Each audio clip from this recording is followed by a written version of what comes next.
Okay. Okay, we're going to start over since it was being recorded.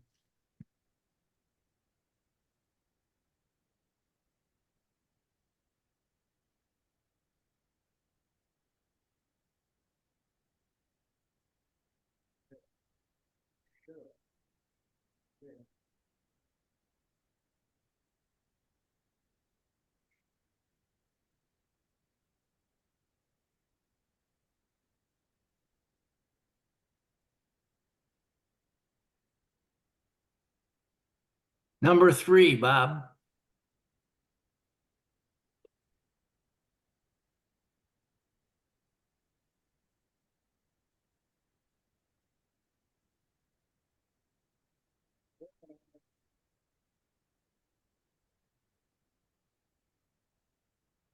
Okay, we good this time, Bob?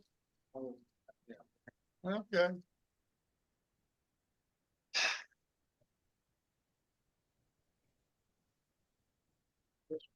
It was much better than the old days. We had glass slides. Yeah,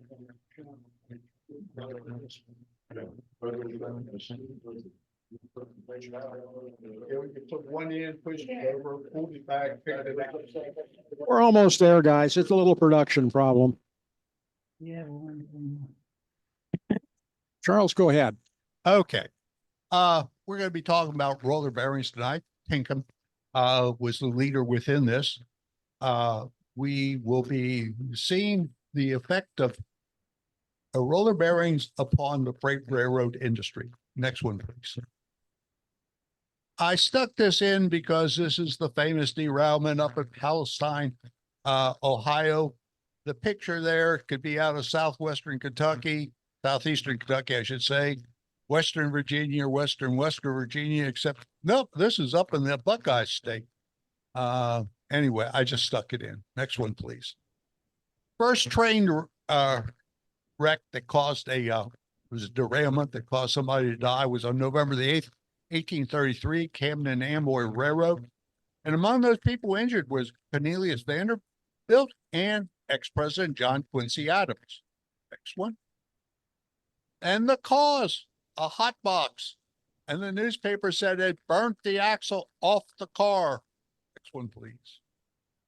And there is a picture of a hot box, if you've never seen one, nicely burning. Next one. The term friction bearing never existed until the 1940s. Tinkham invented that. So how do we get around to extolling our bearing? Of course, it's the roller bearing as compared to the contemporary bearing. We call it a friction bearing. Friction causes fires, right? Oh man, the genius over in their marketing department came up with this. So that's the first time they've actually referred to as friction bearings. Next one, please. There is a look within. You got your brass bearing, the lubricating pad down in the bottom with the oil reservoir in there. Too much oil is bad. Too little oil is bad. Next one, please. 1920, 2,300,000 freight cars, 9,200,000 journal boxes. Every 100 miles, the journal box had to be inspected. There were car knockers all over the place.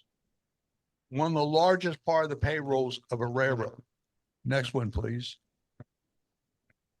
Okay, I have a real hard time understanding this, except you got operation people you're dealing with, and railroad operation people are strange people. I had some of them on a committee with me where we were doing training, and the CSX had given us X amount of money to do training with. And the operation people were trying to figure out ways to save money so we could return money back in. I had kept saying to them, no, you don't understand. The chairman gave us this money to do training. He expects us to spend that much money. If we don't spend the money, we make him look like an idiot because, you know, he gave us too much money. Okay. Anyway, back here, we're dealing with the operation people. They said the roller bearings cost too much.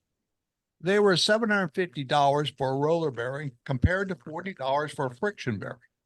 In other words, $6,000 to put roller bearings under a boxcar compared to 320 for your friction bearings.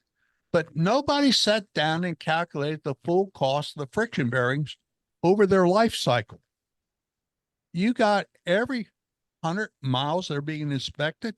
That means, and I may be talking over myself, you got one guy, you got 6 men, one guy on each side of the car popping the lids, one guy on each side of the car inspecting the reservoir, and one guy on each side of the car closing the lid back down. Quite a payroll you got there. Next one, please. Okay, here it is. The wages, the oil that they're using, the recovery process, and the less pulling power. Next one, please. Roller bearings. They were 20% less resistant in starting. There was major tests done with roller bearing locomotives pulling freight trains, roller bearing passenger trains, and people were amazed at how easy it is to get the train starting. And they go, but they cost this much. They go back to the old friction bearing. 5% more tonnage can be moved. Whoops. Okay, next one. Plane bearings, that's your friction bearings. They failed every 150,000 miles. The roller bearing average was 1.8 million miles. Now back to the friction bearing failure rate. I was educated on this fairly recently by somebody up the Ravenna Yard. And he said the problem was you filled up your can with oil and you walked the length of the train. When you ran out of oil, you had to walk all the way back to the office and refill your can. So one of the things you did was put a potato in the stout so that the train master could think you were pouring oil into the bearings.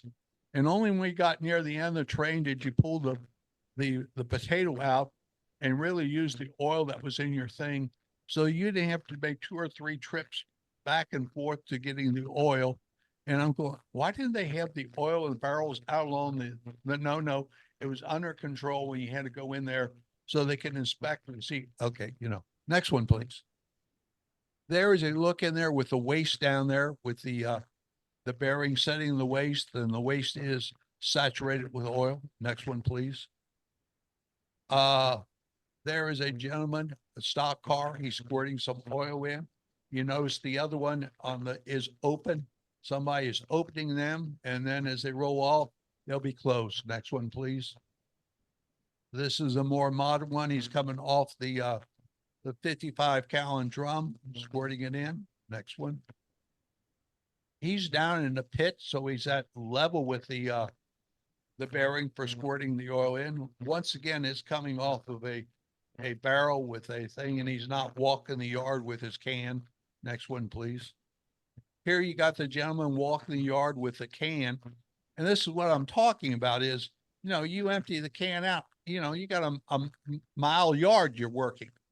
How many times do you want to walk back up to the shop and refill your can up and walk it back down? Stick a potato in the spout, right? Okay. Next one, please. Sitting down, he's working the hump, squirting oil in. Next one. This is the things being jacked up. The old waste is being pulled out because it get wrapped around the bearing and new waste put in. Next one, please. Here's a guy inspecting it. Next one. Notice the lantern. This gentleman's got the jacked up to pull the waste out. There is a little cart there to put the waste in and put the new waste in. Next one, please. The axle has been so badly scorched, they're pulling the axle out and going to stick a new axle in. Next one. This is the thing I never really understood. You're buying diesel locomotives. Why are you putting friction bearings on diesel locomotives? I don't know. I guess your operation department and you think that's the way you do. Notice they got a truck putting the diesel fuel in. But, diesels aren't like steam locomotives. Steam locomotives, they got to be inspected every 100 miles or so. You got to do this and do that. You start a diesel up, you can diesel let the diesel run for 50 years.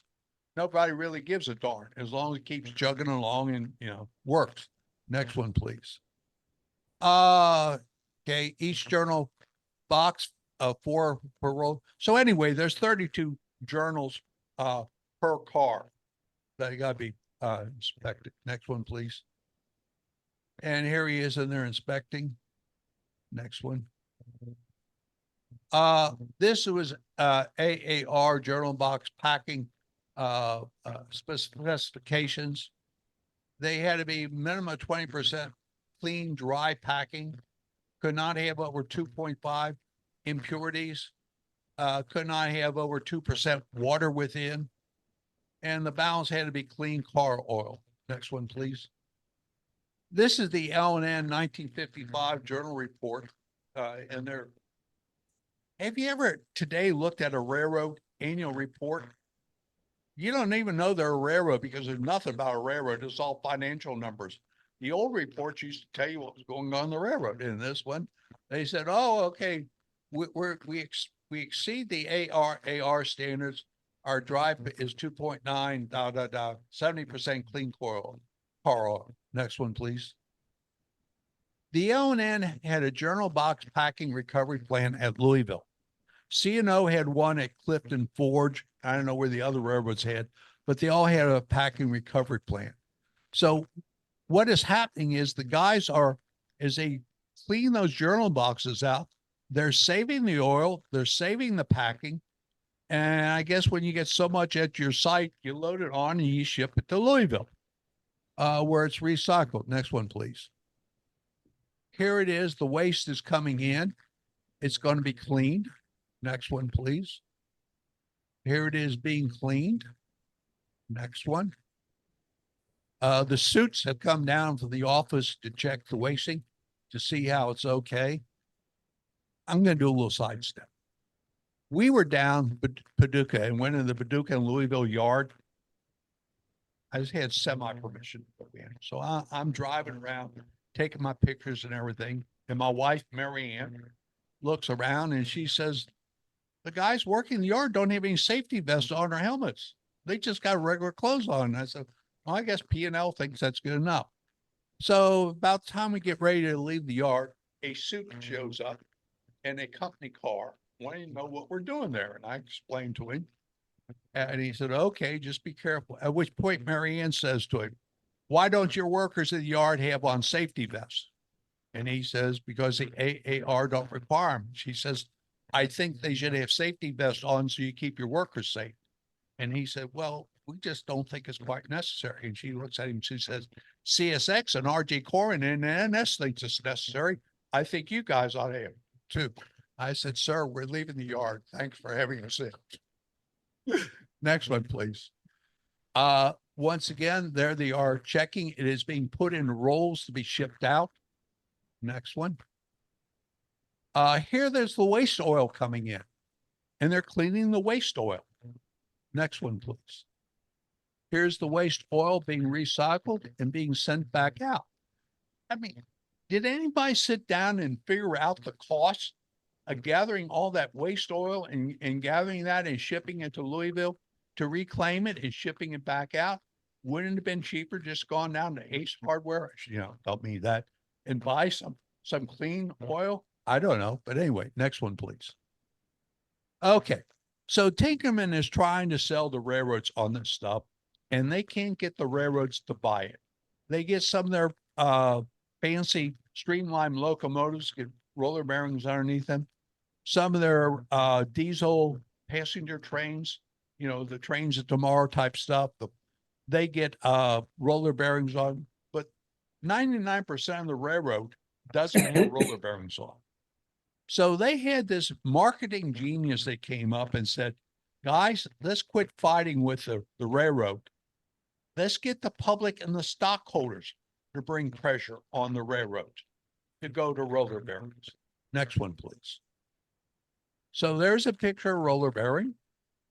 Next one. This is one of the ads that they're running in the rail publications directed at the railroads. Next one, please. But this is what's being directed at the public. The old prospector out in the desert, if this railroad ever goes roller freight, I won't have anybody to talk to. By the way, let me tell you, I think what I'm running is the uncensored version. I did this presentation for the California Railroad Museum, and they made me take certain cartoons out because I wasn't sensitive.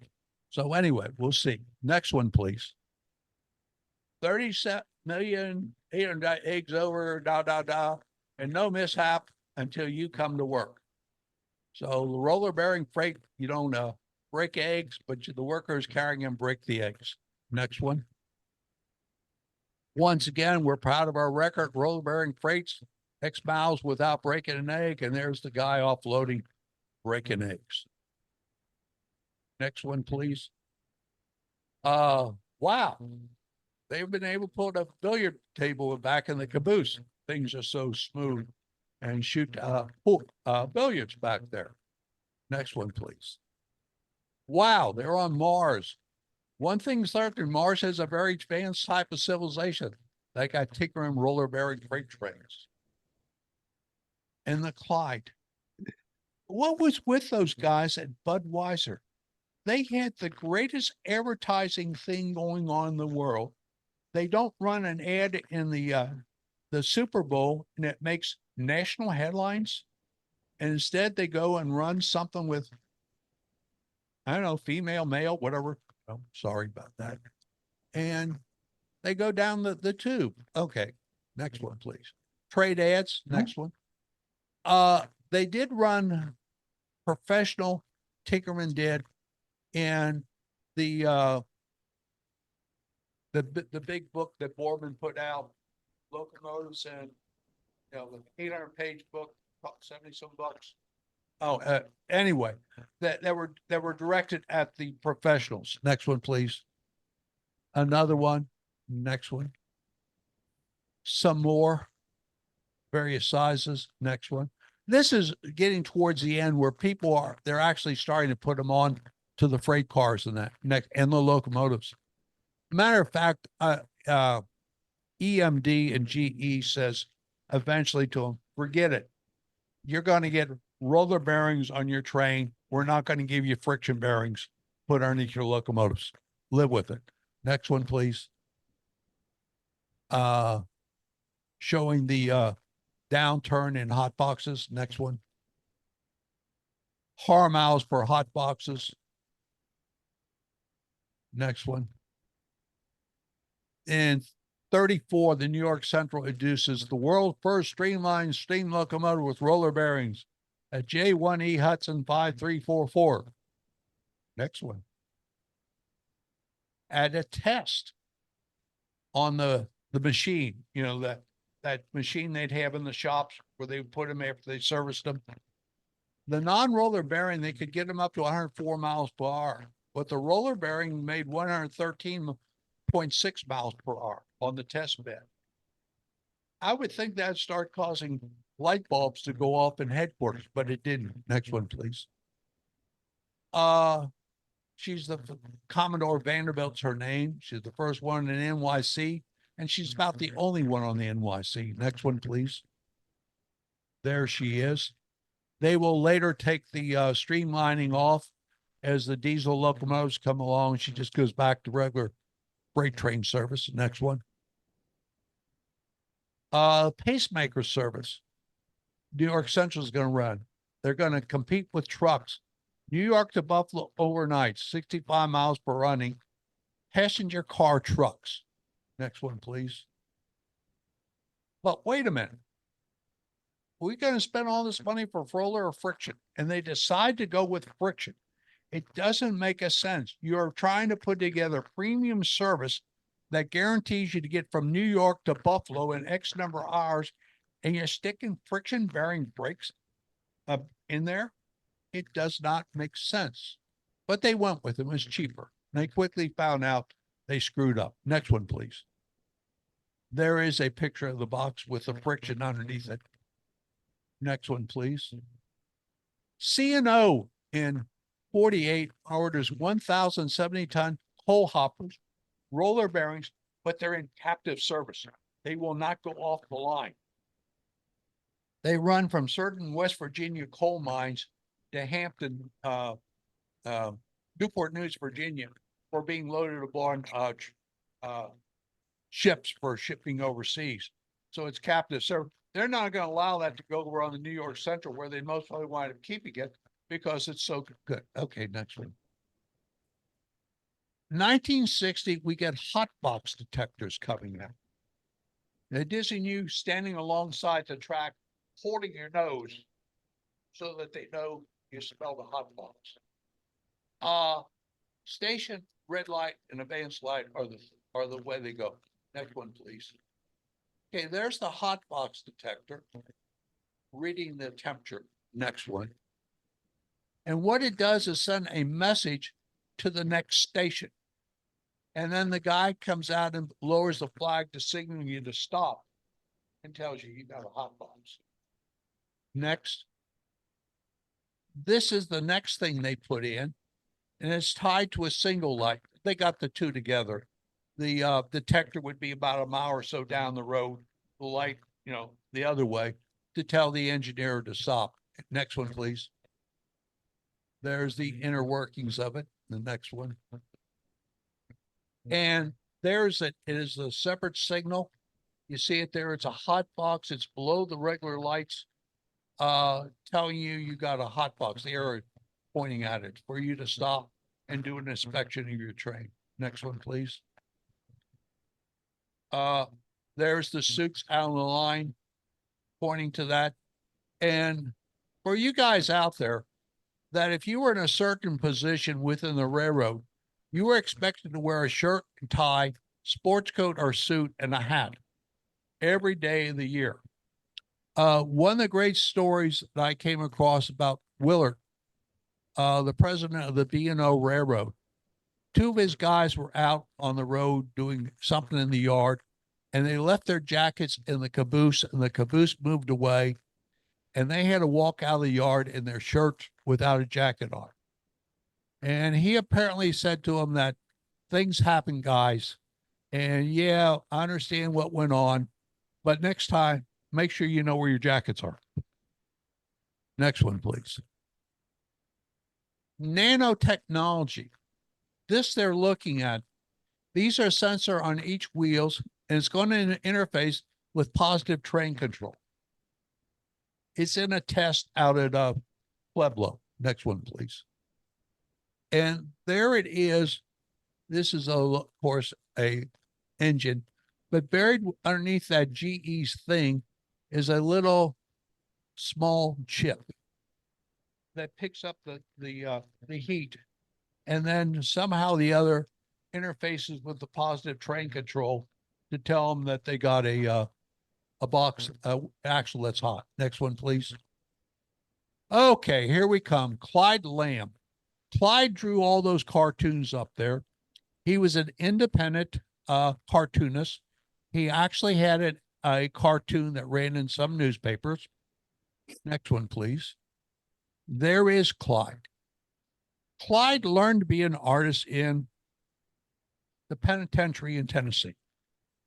He was arrested and put in prison for theft and that. And while in there, he learned to be an artist. And he came out and went into advertising and doing other things in the advertising or cartoon field. Let me put it that way. And he will die in Ireland in 1940 something. The other. Next one, please. And that takes us to the end of my presentation. I hope you enjoyed it. I know it was something a little bit different, but I thought it was an interesting way the take on roller bearing reached out to the public with a thing to get you to buy tell management to buy their product. And you think some of the other ad campaigns that you've seen that are generated like that. Okay, I'll be quiet if there's some questions. Oh, yeah, I should have mentioned that. In the 1990s, 1990, 91, the federal government enacts a rule that says after a certain date, you can't use non-roller bearing cars in interchange. And I really need to update this thing. If you will remember that a lot of the ones, they took the roller bearings and they stuck them in the old friction bearing things. The friction bearing cap is there, but the lid's gone, and they drilled a hole in the bottom of the things so water could drain out. I should have a picture. Anyway, that lasted to about 2000, at which point the FRA said, no, you got to have the modern friction bearing. You can't use those in interchange anymore. So, good question, Larry. And it means I didn't do all my total homework.